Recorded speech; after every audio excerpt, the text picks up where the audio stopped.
Hello, what's up mga lalabs?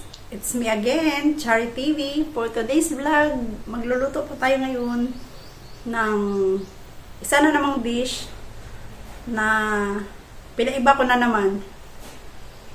So, nag-aabang kayo kung anong dish po yung lulutuin natin sa ngayon. Kaya pa natin patagalin to, simulan na pa natin. Tara!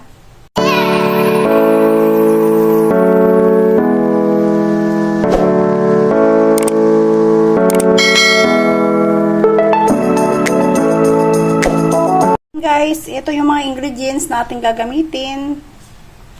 Meron po tayo ditong 800 grams na beef cut into cubes. Meron po tayo ditong 5 pieces potatoes cut into cubes. Meron po tayo ditong 3 pieces na small carrots cut into cubes. Meron po tayo ditong 100 grams na green peas or sweet peas. Meron po tayo ditong 1 medium onion, 2 cubes. Piece chili pepper slice. Meron po tayo ditong 3 pieces na laurel with seeds po yan. Po tayo ditong 5 cloves garlic chop, 1 pack 200 grams Filipino style tomato sauce, and oil for sauteing. Now let's proceed to our cooking procedure. In this dish we have to use the pressure cooker to make our meat easy to tender. Lagay natin dito yung ating beef. Ayan, hugasan na po natin siya. And then, maglagay po tayo dito ng 1 liters na tubig sa paglaga ng ating beef. Ayan guys, ilaga na po natin muna itong ating beef. Ayan na po muna natin yung beef hanggang sa mag-tender po siya ng almost mga 30 to 40 minutes. At ito na nga guys, after ng 40 minutes natin siyang pinakuluan.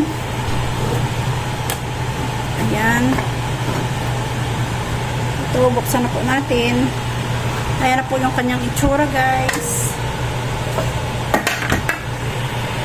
Ayan guys, iset aside po muna natin ito siya sa kanyang tubig.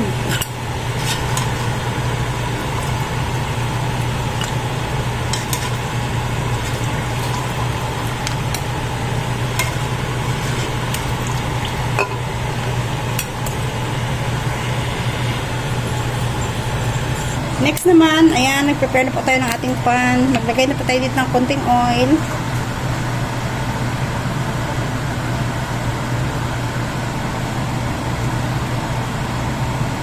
And then, saute po natin itong ating onion.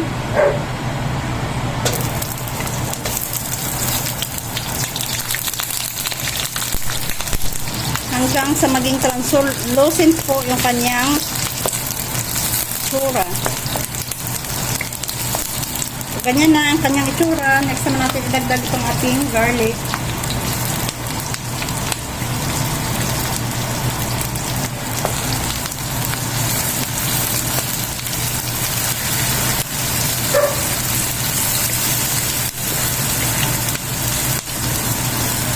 Saute lang po natin siya.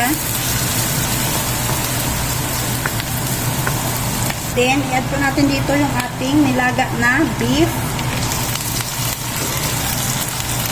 Next lang.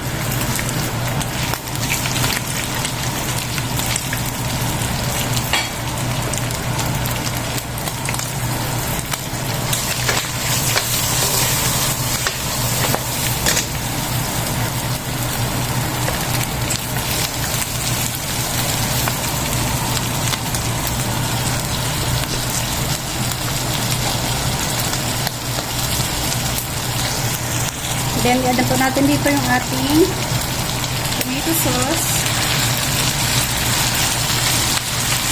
Ayan. Haluin po natin siya hanggang sa mag-well combined po ang ating tomato sauce sa ating beef.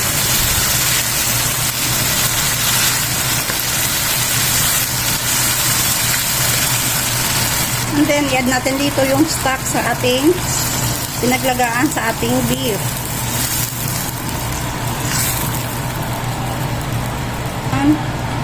Hintayin po natin itong kumulo. Lagay na po natin ito yung ating L'Oreal.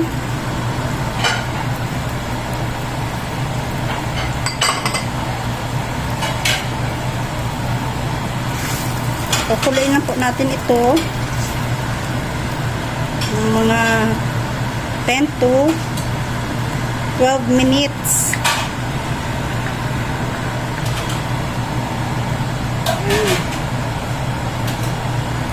Guys, habang kumukulo na po itong ating nilagay na stock sa ating sinote na beef, ngayon naman is maglagay na po tayo dito ng ating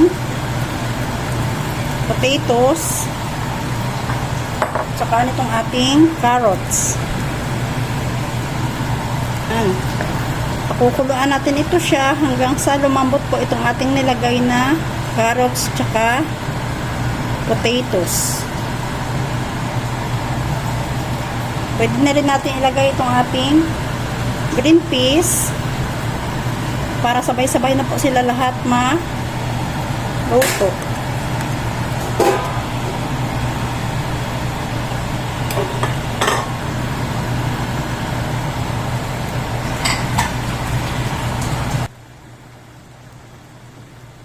Yun na nga guys, while simmering, pwede na natin tikman tong kanyang lasa kung enough na po ba sa ating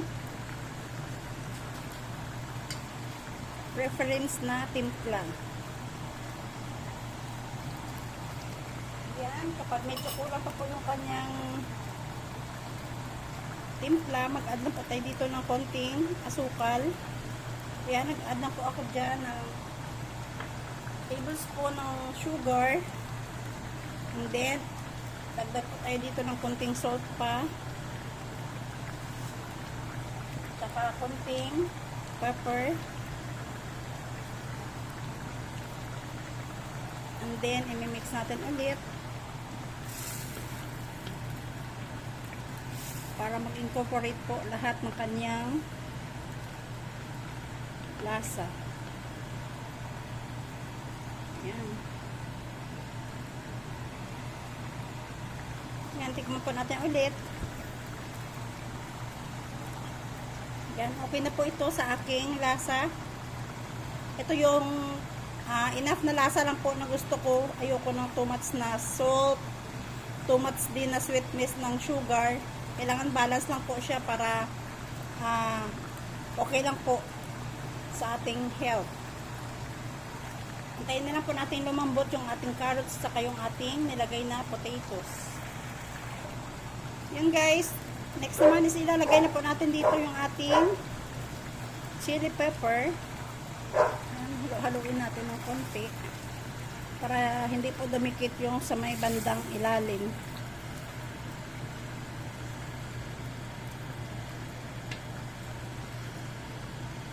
Yan siya. And then simmer again.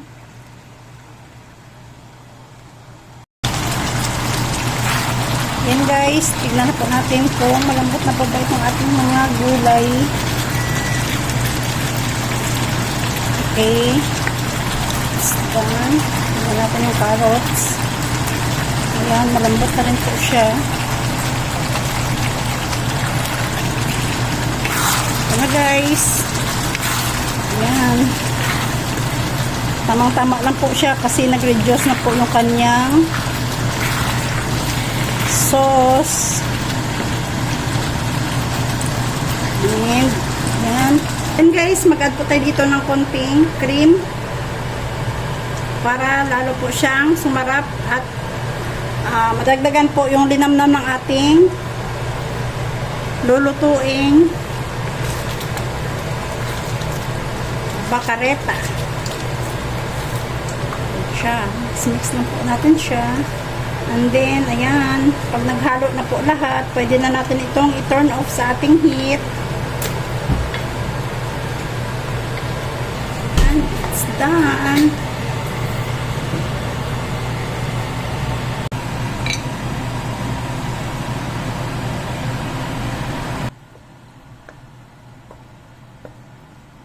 And this is our final product of creamy bakareta. Ayan siya guys, oh.